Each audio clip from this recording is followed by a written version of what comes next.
Well, hello, free people of the Rocky Mountain region, and welcome to this Free State Colorado interview. Today, I'm joined by Heather McCormick, a Jefferson County mom and friend of the student's family, to provide insight into the latest scandal in Jefferson County schools. Well, Heather, I hope you are well, and thank you for joining me today. Sure. Thanks for having me.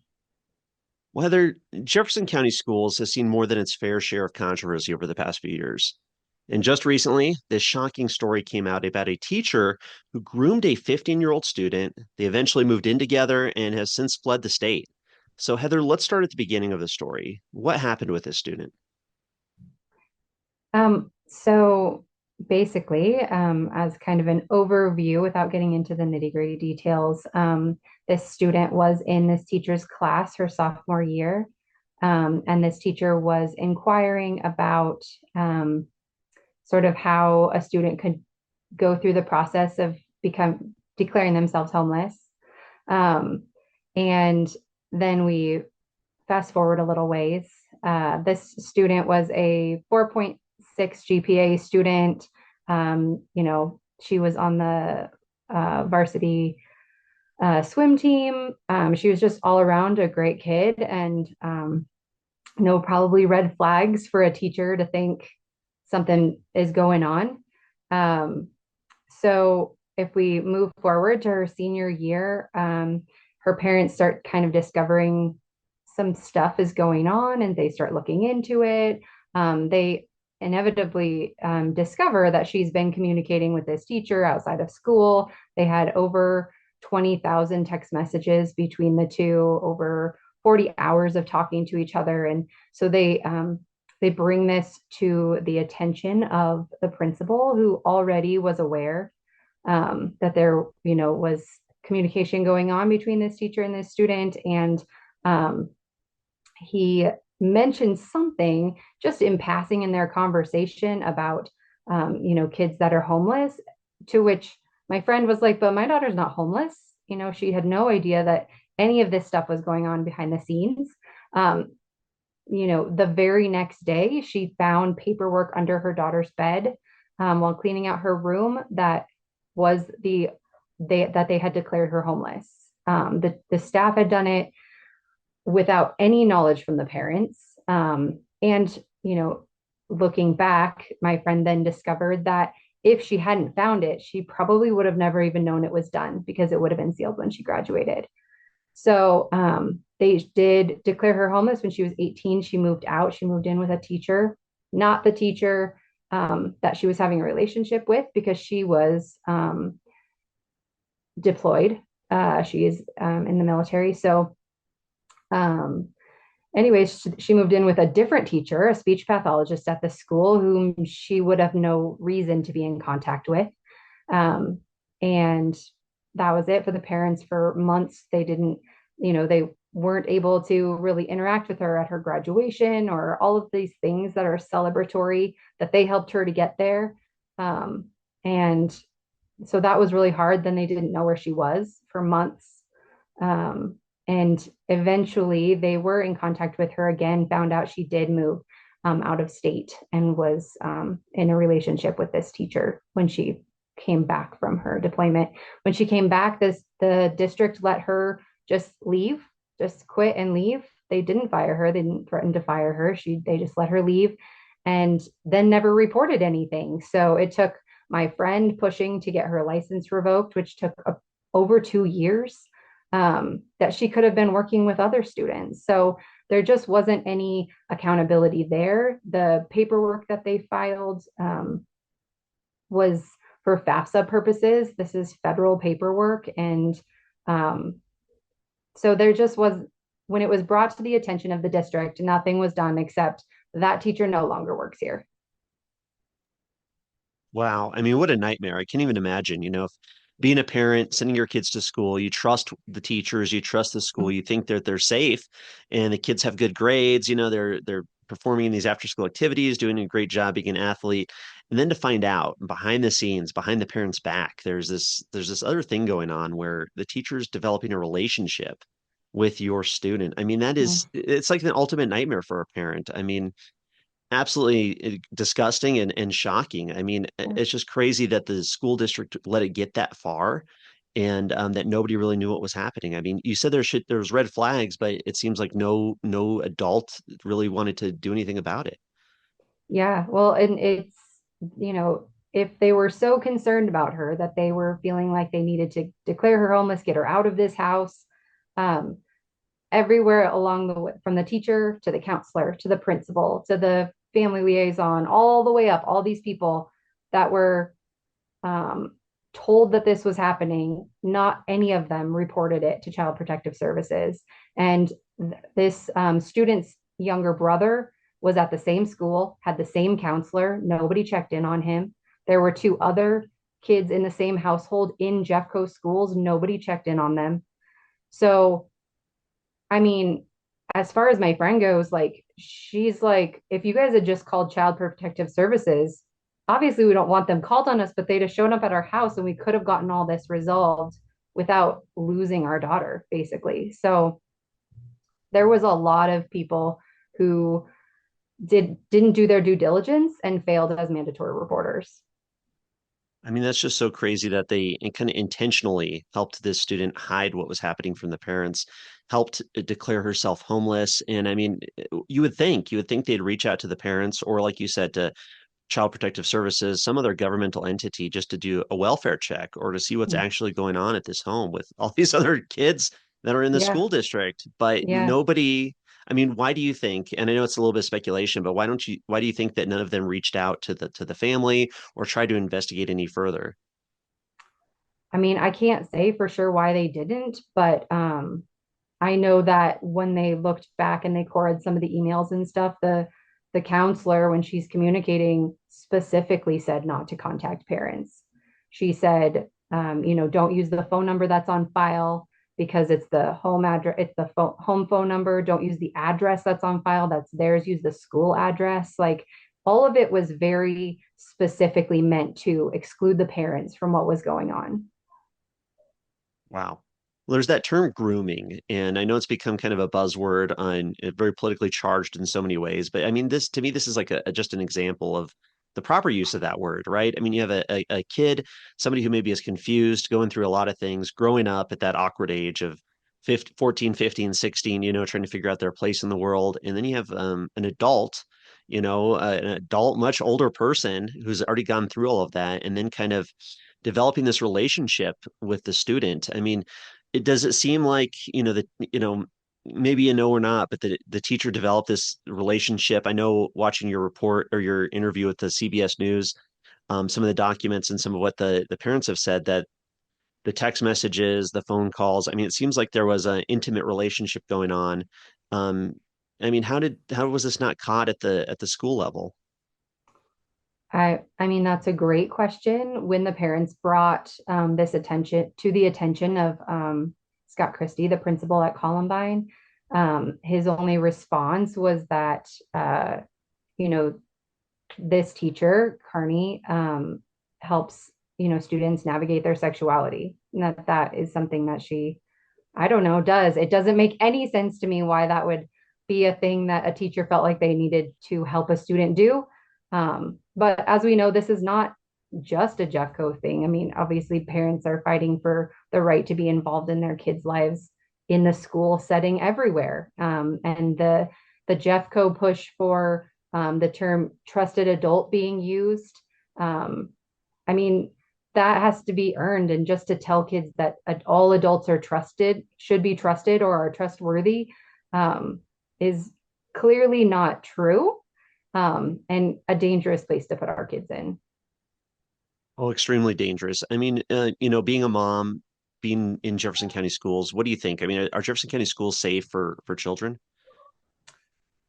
I'm not gonna like say that all Jefferson County schools fall into this same category. I do know that it has caused me to be much more aware and involved at my own daughter's school, checking in with the principal, checking in with staff, knowing what my specific schools, like what the procedures are that they go through for hiring or for interactions with students or things that may pop up that might be inappropriate. What are they doing to keep the kids safe? And as a parent, I've been much more aware of that and trying to be even more proactive. There's only so much we can do. It's not like this family was hands off. They went to the school accountability meetings at their school. They knew, they knew people in the schools too, and their daughter was highly involved. So there's only so much we can do, and I don't know. It's scary, but I think anywhere, like there are great teachers, and clearly there are teachers that are not great. And the problem lies in, I think, making sure that the teachers who are not the kind of teachers that should be around our kids are, or not even teachers, counselors, principals, are being held accountable. That way it doesn't happen again. And that's the only way we can move forward. Definitely. You mentioned the principal previously, and I mean, absolutely ridiculous that the principal thinks that the proper role for the teacher is to help kids navigate their sexuality. I mean, it's almost no wonder that this situation happened if that's what the principal's kind of mindset is. I mean, it's for a parent to say, "Hey, listen, you have a teacher engaging in an inappropriate relationship with a student at the school, a minor," and the principal just says, "Hey, this is okay. This is acceptable." I mean, that's got to be shocking to people. I can't even imagine that. How is this acceptable in our modern day world? Yeah, I don't know. And I don't know how we've gone almost 3 years now and nothing has happened to curb this from happening again. So that, you know, recently the district or the school at that we're talking about has put out, an email here or there or whatever to say, hey, this is kind of what happened. We kind of messed up when it came to homeless paperwork. Like, sorry, moving forward, there's different policies in place. It just feels all very like, it's fine. Let's all just let that go, and we're gonna move on. That teacher doesn't work here anymore, and none of it feels like, okay, we took this real seriously. And we're gonna make sure this doesn't happen again. And I, even not in that school, but I don't know all of the cases in Jeffco, but you do keep hearing different cases that it's like, hey, leadership, maybe we do something to stop it from continuing to happen here. And maybe people would be more, I don't know, like maybe even like the principals or the teachers, maybe they'd be a little bit more hesitant to engage in things that might be off the beaten path a little bit if they knew that there were going to be some consequences. But so far there aren't. So what's to hinder them from continuing? No, it's a great point about consequences and accountability. My first thought was when I saw this story break, I said, okay, well, this person's got to be in jail by now. Somebody's probably gotten fired. There's probably been some accountability. Somebody's had to have lost their job over this, but it doesn't seem to be so. Is that right?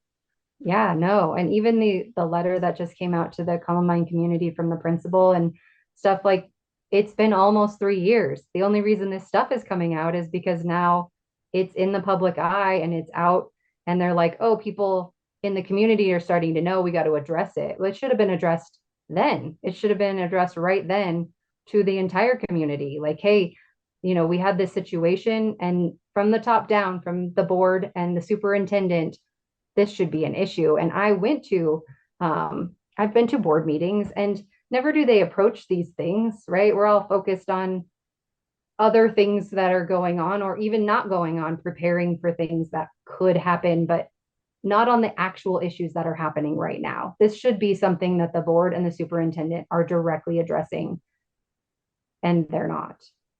Well, and that's another scary thought too, that if there wasn't the media story, if it hadn't gotten out there, they just never would have addressed it at all. I mean, parents would have been Yeah. kept in the dark.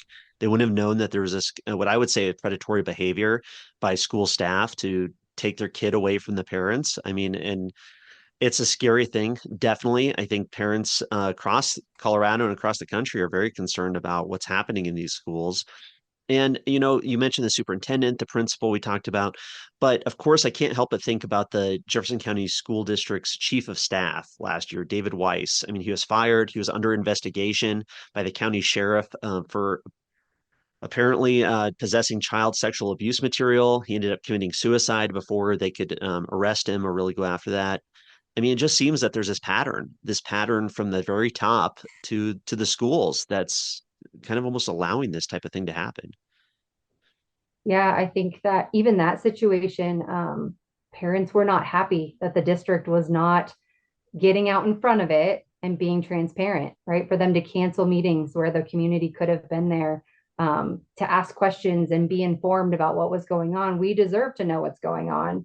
As much as you know, I'm aware that it was an investigation that was open and they couldn't share all the details, but um, it felt very transparency last, right? Like we're just going to give you just as much as, we'll tide you over without, causing a ruckus. And I feel like parents just deserve to know this stuff. And um, I actually didn't even know there was a position of chief of staff or chief of schools. It feels like there's so many administrative positions in Jeffco. It's hard to keep track of all of them.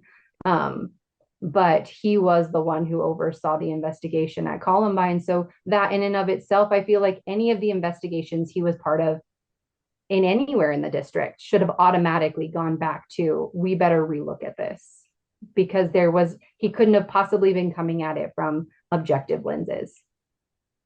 Oh my gosh, just to repeat that for people out there. So David Weiss, this head honcho at Jefferson County Schools, who was under investigation for having child sexual abuse material, was overseeing the investigation into what happened in Columbine, where a teacher groomed a student and basically got to help them declare themselves homeless, got them to move in with a teacher, and then are now got that moved in with that kid out of state. I mean, it's just crazy. I mean, talk about a pattern, talk about, this network of people who are quote unquote these trusted adults that it's more than just one, right? I mean, it's more than just one person, one bad actor, one bad apple. It seems like there's these patterns, and that should be really alarming. I mean, from my perspective as a former Jefferson County school student, I would expect there to be maybe bigger investigation. Somebody really needs to go in there and dig in, because if this is happening at these different levels, what else is going on? Yeah, I agree. And I also think that it it looks bad for all of the good staff. That Jefferson County has this sort of cloud over it right now that they're not holding people accountable. We should be holding the bad staff accountable.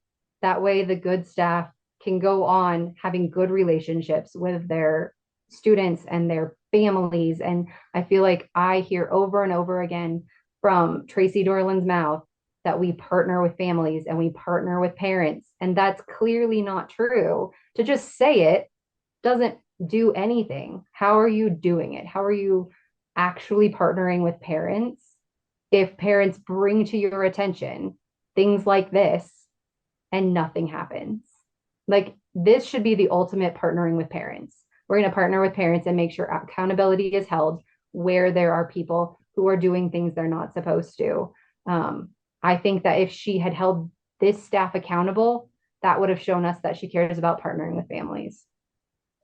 Definitely couldn't agree more with that. I mean, there's so many opportunities for this school administration, the county staff administration there to work with families, to get ahead of things, to be as transparent as possible, to assure families that their kids are safe, their kids are taken care of, and if there's anybody who's acting bad, they're dealt with immediately. I mean, that's what needs to happen. Parents are Mm. trusting their kids to these schools, and if this stuff goes unchecked, I mean, it's it's not right. It's 100% not right.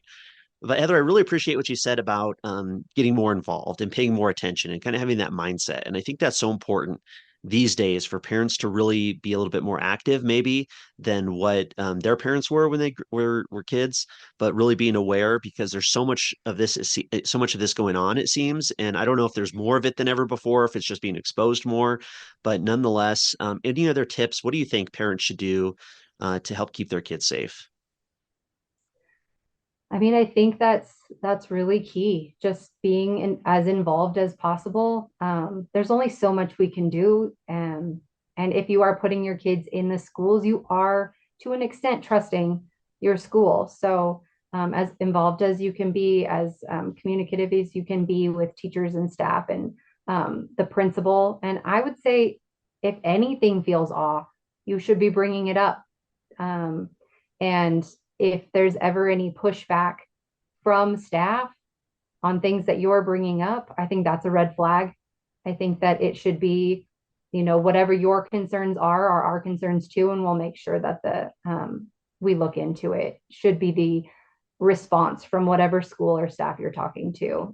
This um, parent specifically, when she started hearing of things going on, sent a text message to the teacher saying, um, I no longer want you to be in contact with my student. Please do not contact her again. Um, that text itself got to the counselor and got to the principal. They both knew that that came from the parent to the teacher and should have immediately been a red flag. Why is this happening? And even if it was just the parent misunderstood something, if we're really partnering with families, you should be immediately talking to that teacher and trying to bridge that gap between the teacher and the parent. So anytime that teacher actually never responded to the parent, and then later she found out that the counselor and the principal knew about it too and never did anything about it. So yeah, if I think just continuing to be proactive is really all we can do as parents. So, and going to board meetings, I think proactive doesn't just mean at your school. I think we need to make sure we elect board members that are focused on kids. We need to make sure that we're even holding the superintendent accountable for holding accountable the staff that's underneath her. So I think that there's a lot we can do as parents, but it definitely takes getting out there and getting involved and staying aware of things that are going on in the schools. Definitely great advice there. Definitely encourage people to follow through with what you just said. So Heather, I really appreciate your time today. Any final thoughts that to leave people with? No, I appreciate you having me on and just keeping this story out there. I think that it's very important that families know, not just at that school, which I do think is part of it, but just everywhere know that we got to be our kids' first and biggest advocate. And even for this family, like their kids are no longer at that school, but they want to make sure it's not happening anywhere else. So we just really need to be aware. So I appreciate you helping us get the message out there to um, just make sure accountability is held where it needs to be held, so we can just, teach our kids reading and writing, and math. Right, what they're supposed to be going to school for, Yeah. right? Yep. Awesome. Well, thank you so much, Heather. Take care. And if anything else happens in Jefferson County, please let us know. Okay. Thanks so much.